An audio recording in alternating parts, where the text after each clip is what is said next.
दिसंबर में बांग्लादेश वार हो गई, Rashtrapati Bhavan, reserve bank of India, Akashvani सब ब्लैकआउट था।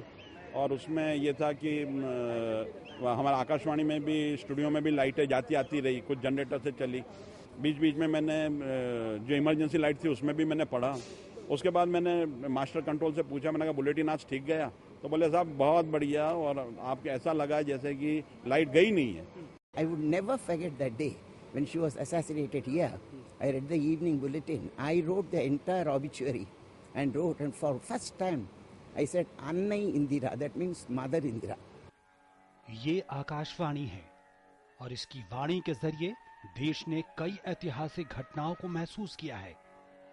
20वीं शताब्दी का तीसरा दशक, ये वो दौर था जब देश की आकांक्षाएं अपनी आजादी के लिए जोर मार रही थी।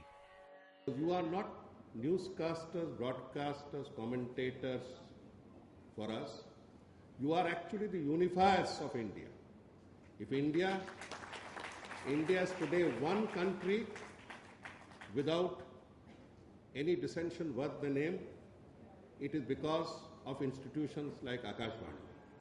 रेडियो प्रसारण इसी 20वीं शताब्दी के तीसरे दशक में ही देश में शुरू हुआ और ऑल इंडिया रेडियो की छतरी तले 1 अक्टूबर 1939 को तमिल, तेलुगु, गुजराती और मराठी जैसे क्षेत्रीय भाषाओं में समाचार का प्रसारण भी शुरू हुआ। इस दौर में रेडियो ने एक राष्ट्र की आकांक्षा को एक सूत्र में पिरोने में अहम भूमिका निभाई। बहुत सारी भाषाएं विश्व में धीरे धीरे खत्म हो रही हैं, उसको बोलने वाले लोग धीरे धीरे कम होते जा रहे हैं। तब सबसे बड़ी जिम्मेदारी जो हमारी है, भाषा की संस्कृति, इस देश की बहुल संस्कृति, इस देश के विचार और उसका जो विश्लेषण है, जो रोज बदली हुई स्थितियों में होता है, उसे जब तक हम अपने श्रोताओं तक नहीं ले जाएंगे, तब तक ये होगा कि हमने ना उन्हें ठीक से सूचित किया है और ना ही प्रशिक्षित किया है। देश के कोने कोने तक अपनी पहुंच रखने वाले आकाशवाणी ने न सिर्फ अखंडता को सशक्त किया, बल्कि वो अपने क्षेत्रीय भाषाओं के प्रसारों के जरिए देश की बोली भी बन गया।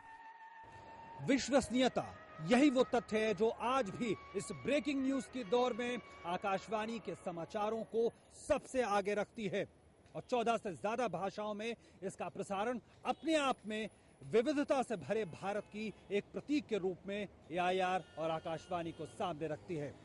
मैं कैमरामैन MNR फाजिल के साथ ओम प्रकाश दास, DG न्यूज के लिए।